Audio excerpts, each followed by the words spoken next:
And I think the most important news to begin with, obviously, is the launch of the Omni model from GPT-4o, right, which has taken everyone by storm again, right? What probably they are claiming, and I'll probably get into the details of the demo also that was actually leveraged to launch this. But what they're actually claiming is to be the most multimodal or truly multimodal model from the GPT series yet, right? Now, what do we mean by that, right? We've already seen that, GPT-4 and GPT-4 Turbo have been offering voice-based capabilities. You can actually interact with these models with your voice. You can actually use images to interact with these models, right? With Solobs, you can generate videos, etc., right? So it already is a multimodal model, right? But what happens today is that when you actually interact with any of these GPT models, leveraging your voice, there is a model that's actually leveraged to convert that into text, and then the text is leveraged to probably get intelligence from the backend, right, from the intelligence system. Then that actually comes back, and then probably it's converted to voice, right? So that's what's happening today under the behind the curtains, right?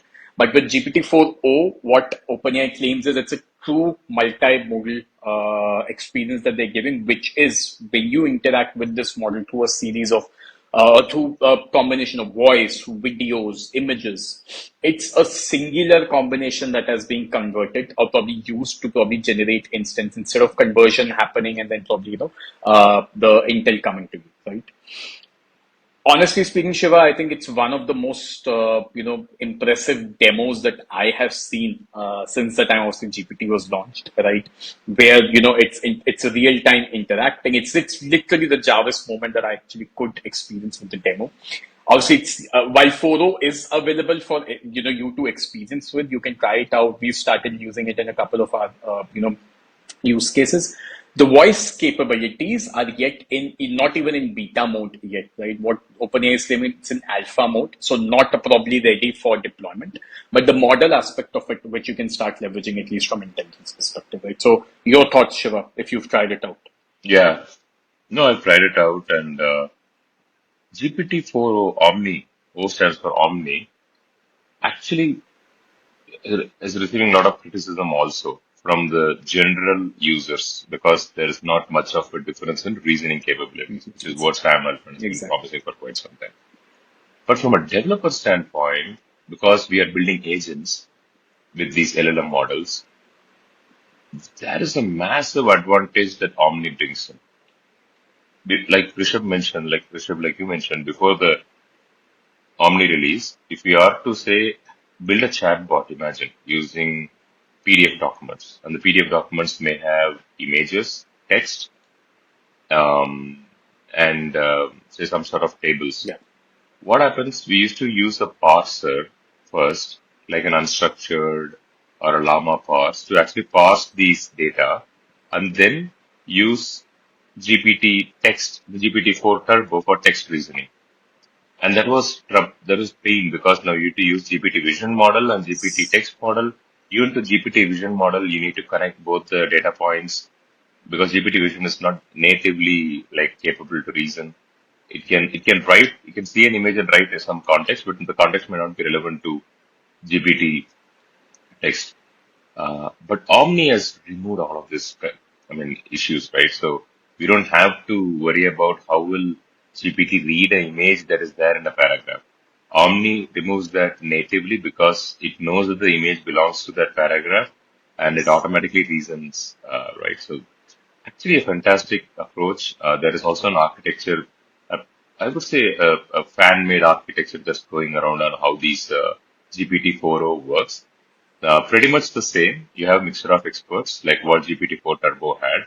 You had multiple mixture of experts, but there is another layer after that, which is acts like a router, which routes images to the image model, audio to the audio model, video to the video model, and text to the text model. So eventually, at the bottom of it, it is still separate models, but the logic or the intelligence comes at the router that GPT has built in. Before this happened, we used to build the routers. We used to build these routers, which kind of takes care of the load balancing and routing. The GPT has built it, which just makes the whole experience easy. I did cover about GPT-4o in one of my LinkedIn posts. I think to me the most exciting feature is the screen share feature, Yes. where you can use the ChatGPT desktop version and share the screen and kind of uh, get feedback, real-time feedback. I mean, really good for stockbrokers, students. I think they are the two folks who are kind of getting immediate, doctors also, like medical professionals. They're the ones who are getting some immediate um, use out of GPT-4o. But I'm not saying this is a great release because we were expecting something much, much bigger. Uh, but still, definitely from a developer standpoint, it made our life a lot easier. Okay. I agree with you, Shiva. Like 4o probably, as I, as at the beginning we also discussed, right, is it's not as is probably one of the best models to probably, or an upgrade also probably from the previous models to probably consume. But it's a way, and we're not covering Astra in this, podcast, but we'll do that in next week's podcast, which is Google's answer to 4o, apparently, right? But I think what this is now painting up or moving us rightly into the direction is of agents, right? As Shiva, you also highlighted, right?